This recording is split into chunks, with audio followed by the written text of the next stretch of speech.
जय भारत बच्चा लोग। लास्ट 2 लेक्चर्स में हमने आरसी सर्किट्स के कुछ बहुत अच्छे क्वेश्चंस किए हैं ना, चार्जिंग आरसी सर्किट्स, जिसमें तुम्हारा कैपेसिटर चार्ज हो रहा था।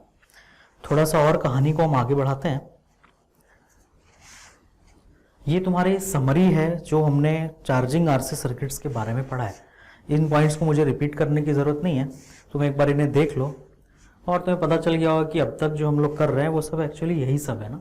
t इक्वल टू 0 पे कैपेसिटर कैसा एक्ट करता है, कनेक्टिंग वायर, चार्ज कितना होता है 0, करंट कैसा होता है मैक्सिमम।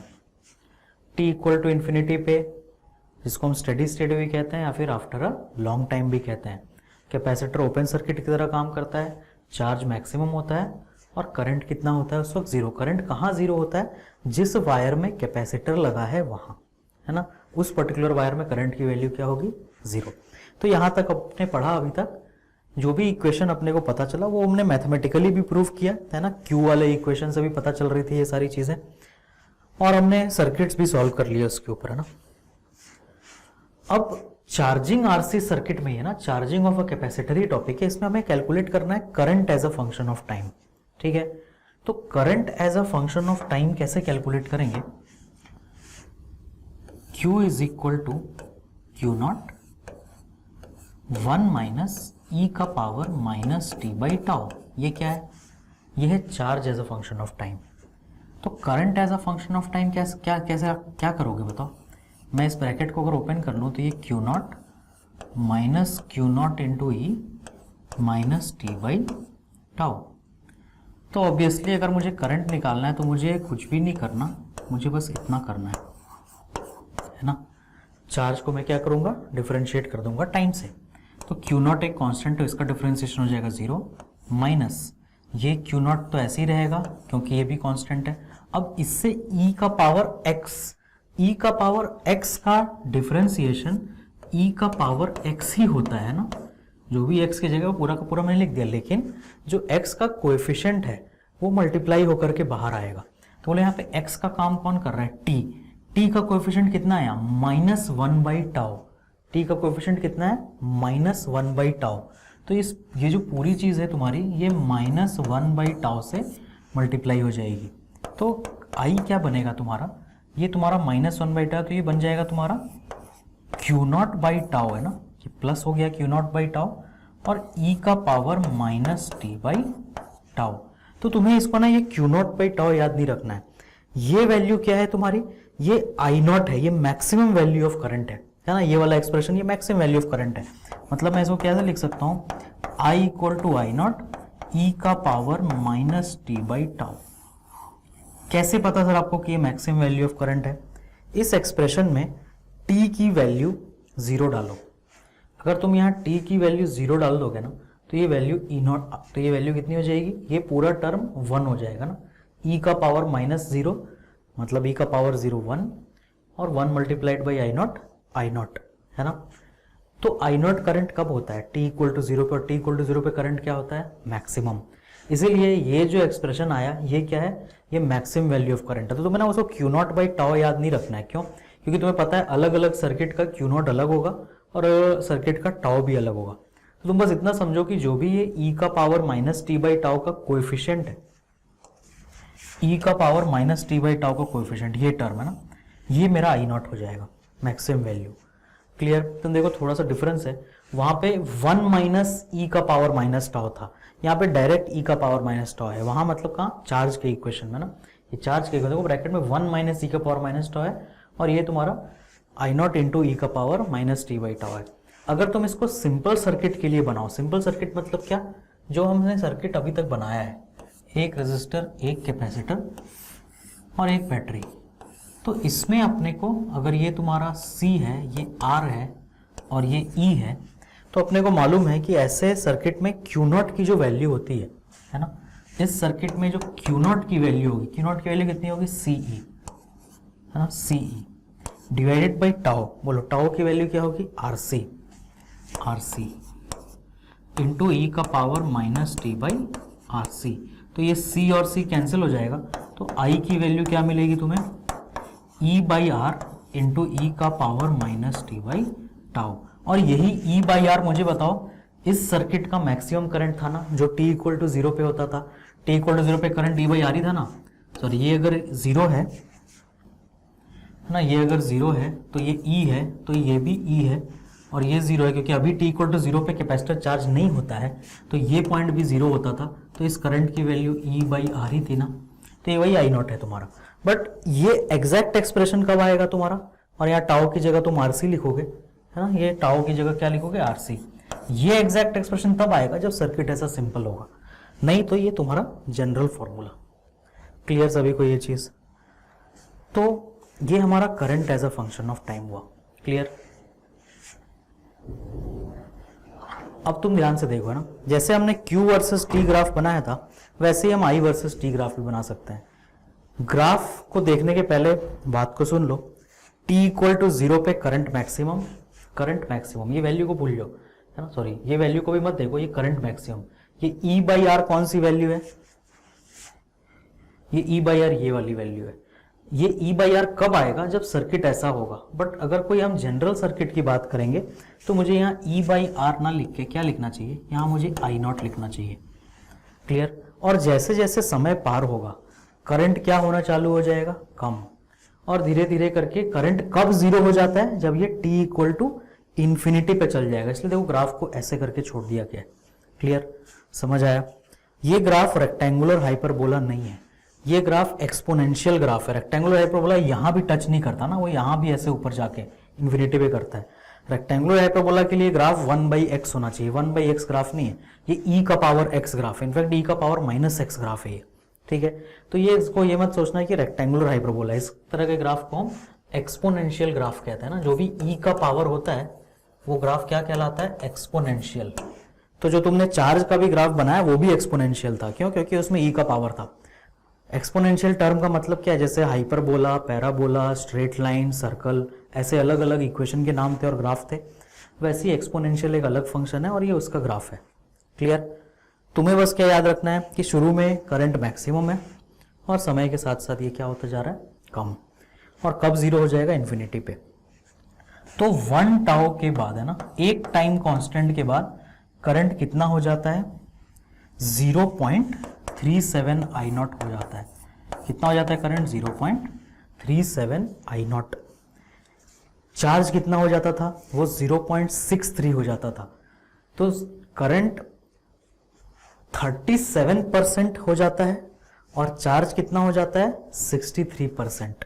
37-63 में कुछ रिलेशन है ना, 37-63 को ऐड करो कितना आता है, 100। तो ये नंबर भी तुम्हें इजीली याद रह सकते हैं।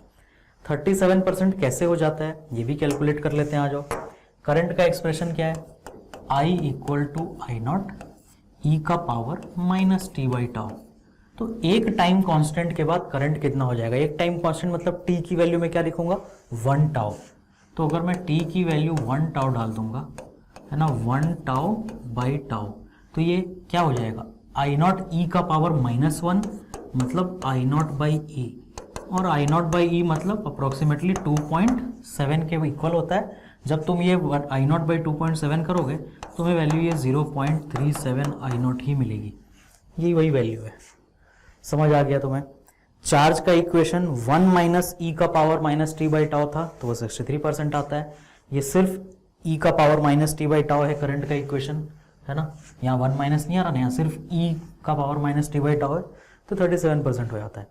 अगर मैं तुमसे अब क्वेश्चन पूछूं कि मुझे बताओ कि एक चार्जिंग आरसी सर्किट में करंट कितना रिड्यूस हो जाता है ना, करंट कितना रिड्यूस हो जाता है इन 1 टाइम कांस्टेंट, तो आंसर तुम 37% बोलोगे कि 63% बोलोगे। फिर से क्वेश्चन सुन लो, करंट कितना रिड्यूस हो जाता है इन 1 टाइम कांस्टेंट। तो ध्यान से देखो, जब शुरू था तो करंट कितना था, आई नॉट, एक टाइम कांस्टेंट के बाद कितना हो गया, 0.37 आई नॉट, मतलब कितना रिड्यूस हुआ, 0.63 आई नॉट रिड्यूस हुआ ना। जो रिडक्शन हुआ वो कितने का हुआ, 0.63 आई नॉट, है ना, यहाँ से यहाँ तक ये लेंथ 0.63 आई नॉट होगा ना, मतलब रिडक्शन 63% का हुआ है। उतनी ही देर में चार्ज कितना इंक्रीज कर गया, वो t इक्वल टू 0 पे 0 रहता था और 1 टाउ पे कितना हो जाता था, 0.63 क्यू नॉट, मतलब उतनी ही देर में चार्ज 63% इंक्रीज कर गया और करंट 63% रिड्यूस कर गया। चार्ज 0 से 0.63 क्यू नॉट हुआ था, करंट आई नॉट से 0.37 आई नॉट हो जाता है। कितनी देर में? एक टाइम कांस्टेंट में। यहाँ भी फिर वही बात है कि जितना भी करंट रिड्यूस होना होता है ना, जैसे मान लो ये 1 टाउ है, ऐसे यहाँ 2 टाउ होगा, 3 टाउ होगा, तो 4 टाउ 5 टाउ आते आते ना करंट ऑलमोस्ट 0 हो जाता है। उसके बाद वो बहुत स्लो रेट से रिड्यूस होना चालू करता है। समझ आ गया? और धीरे धीरे करके फाइनली वो क्या हो जाता है? 0। क्लियर? चार्ज का बढ़ने का रेट कम हो रहा था, इसके कम होने का रेट कम हो रहा है। बोलो, चार्ज का जो ग्राफ था वो ऐसा ग्राफ था ना, है ना, ये क्यू का ग्राफ है तुम्हारा, उसका स्लोप कम हो रहा था, इसका भी स्लोप कम ही हो रहा है ना। जिस रेट से करंट कम हो रहा है वही इस ग्राफ का स्लोप है, आई वाले ग्राफ का, है ना। आई वाले ग्राफ का स्लोप कौन है? जिस रेट से करंट कम हो रहा है वो आई वाले ग्राफ का स्लोप है। क्लियर? जिस रेट से करंट कम हो रहा है वो आई वाले ग्राफ का स्लोप है, तो वो स्लोप कम होता जा रहा है ना। सिमिलरली क्यू भी जिस रेट से बढ़ रहा था वो भी क्या हो रहा था? वो भी कम हो रहा था। क्यों? क्योंकि क्यू का भी ग्राफ का स्लोप रिड्यूस हो रहा था। मतलब जितना चार्ज बढ़ना है वो शुरू में बढ़ जाएगा, तेजी में बढ़ेगा, बाद में धीरे धीरे बढ़ेगा। जितना करंट कम होना है वो शुरू में ही हो जाएगा और उसके बाद बहुत धीरे धीरे कम होगा। क्लियर ये बात सभी को? तो ये है current as a function of time की सारी कहानी। पॉइंट्स लिख लेना। Power as a function of time, अब देखो, है ना, आई स्क्वायर आर, ये पावर का फॉर्मूला है। तो बताओ मुझे, यहाँ पे अलग से कोई फॉर्मूला रटने की जरूरत नहीं है और ये बहुत इंपॉर्टेंट फॉर्मूला है भी नहीं। बोलो, आई स्क्वायर आर में आई की जगह मैं क्या लिखूंगा? आई नॉट ई का power minus T by tau into R. तो ये क्या हो जाएगा? ये हो जाएगा I naught square R into E का power minus 2t by tau. ये हो गया power as a function of time. कुछ रटने की जरूरत नहीं है, ये तुम्हारा इक्वेशन आ गया। Energy as a function of time, किसका एनर्जी? कैपेसिटर का एनर्जी। वो किसके अक्रॉस पावर? रेजिस्टर के अक्रॉस पावर, है ना। Energy as a function of time, Q square by 2c। Q का फॉर्मूला डालो, है ना, क्यू नॉट टू 1 माइनस ई का power minus T by tau का स्क्वायर, है ना, इस पूरे का स्क्वायर डिवाइडेड बाई 2c। अब इसे ऐसे ही छोड़ सकते हो तुम, पूरा एक्सपेंड करने की जरूरत नहीं है। क्यू नॉट का स्क्वायर अलग हो जाएगा, 1 माइनस ई का power minus T by tau का स्क्वायर डिवाइडेड बाई 2c। इसको भी ऐसे ही छोड़ दो। क्लियर सभी को ये चीज? इस पूरे इक्वेशन में जो इंपॉर्टेंट चीज तुम्हें याद रखनी है, क्या याद रखना है तुम्हें? तुम्हें सिर्फ इतना याद रखना है कि करंट का रिडक्शन के स्क्वायर, करंट का इंक्रीज या रिडक्शन। करंट क्या होता है चार्जिंग में? करंट चार्जिंग में रिड्यूस होता है। तो जिस रेट से करंट रिड्यूस होगा ना, उसके स्क्वायर के रेट से पावर रिड्यूस होगा, क्योंकि power is directly proportional to square of current, है ना। Power is directly equal to square. मतलब अगर करंट तुम्हारा डबल रेट से रिड्यूस हो रहा है तो पावर 4 रेट से होगा ना, मतलब उसका तुम्हें स्क्वायर कर देना है सीधा। Power is equal to I square R, ठीक है। सिमिलरली एनर्जी के साथ भी ये होगा कैपेसिटर में। जिस रेट से क्यू इंक्रीज करेगा, क्यू इंक्रीज करता है, याद रखना चार्जिंग सर्किट में, जिस रेट से क्यू इंक्रीज करेगा एनर्जी उसके स्क्वायर के रेट से इंक्रीज करेगा, डबल नहीं स्क्वायर, है ना। अगर क्यू का इंक्रीज का रेट लेट अस से 3 है तो एनर्जी ना 9 टाइम्स इंक्रीज कर जाएगा, है ना। जितनी देर में क्यू डबल इंक्रीज करेगा उतनी देर में एनर्जी कितना इंक्रीज कर जाएगा? 4 टाइम्स। समझ आया? उल्टा अगर क्या, अगर एनर्जी 4 टाइम्स इंक्रीज किया है तो क्यू प्रोपोर्शनल टू रूट ई होगा, क्यू प्रोपोर्शनल रूट ई। तो एनर्जी 4 टाइम्स अगर इंक्रीज किया है तो क्यू कितना इंक्रीज करेगा? 2 टाइम्स। समझ आया? तो ये चीजें अपने को ध्यान में रखनी है कि P is proportional to I square, E is proportional to Q square. इसके ऊपर एक न्यूमेरिकल कर लेते हैं ताकि तुम भावनाओं को समझ जाओ। In charging RC circuit, find after how many time constants energy in capacitor becomes 1/4 of maximum। Energy maximum का 1/4 हो गया तो चार्ज कितना हुआ होगा? अगर एनर्जी 1/4 हुआ है, अगर एनर्जी मैक्सिमम का 1/4 है तो तुम मुझे बताओ चार्ज जो है वो मैक्सिमम का हाफ हुआ होगा ना। चार्ज क्यों? क्योंकि energy is square of charge. तो अगर एनर्जी 1/4 है तो चार्ज अभी हाफ होगा, हाफ को स्क्वायर करोगे तभी तो 1/4 पहुंचेंगे। समझ आया? तो इस चीज को ध्यान से सुनना, कोई डाउट मत रखना माइंड में, क्योंकि एनर्जी क्या होता है? एनर्जी प्रोपोर्शनल होता है चार्ज के स्क्वायर के। इसीलिए क्या करना है तुम्हें एनर्जी को चार्ज के स्क्वायर के प्रोपोर्शनल करना है। तो एनर्जी को चार्ज के स्क्वायर के प्रोपोर्शनल करना है, तो चार्ज अगर एनर्जी 1/4 है तो चार्ज कितना होना चाहिए? Q0/2। क्लियर सभी को ये? या फिर इसको उल्टा भी लिख सकते हो कि Q is proportional to √T, है ना। E मतलब ये एनर्जी वाला E है ना, एनर्जी। तो एनर्जी 1/4 है तो Q कितना होगा? हाफ। तो ये तुम्हें पूछा find how many time constant energy in capacitor becomes 1/4 of maximum. कैसे सॉल्व किया जाए? इसका मतलब मुझे एनर्जी वाला इक्वेशन से कोई मतलब नहीं है, मुझे चार्ज वाले इक्वेशन से आंसर मिल जाएगा, और वो करना अपने को आता है। Q equal to Q0 1 minus ई का power minus T by tau. तो Q कितना हो जाएगा? Q0/2 equal to Q0 1 minus ई का power minus T by tau. Q0 cancel, half equal to 1 minus ई का power minus T by tau. या फिर हम क्या लिख सकते हैं? 1 माइनस हाफ हो गया, इक्वल टू ई का power minus T by tau. ठीक है, अब ln लोगे अगर तुम, ln1 माइनस ln2 और वो माइनस साइन वगैरह हटा के, तो ये वैल्यू आएगी ln2 is equal to T by tau. तो यहाँ से तुम्हें आंसर आएगा t equal to tau ln2। ये मेरा आंसर हो गया। इतने टाइम में चार्ज हाफ हो गया होगा और एनर्जी मैक्सिमम का 1/4, जितना भी मैक्सिमम एनर्जी उसे पहुंचना है। मैक्सिमम एनर्जी कब पहुंचेगा? चार्ज मैक्सिमम होगा, बट वो उतना तुम्हें सोचने की जरूरत नहीं है। Q का हाफ सॉल्व कर दो, तुम्हें अपना आंसर मिल जाएगा।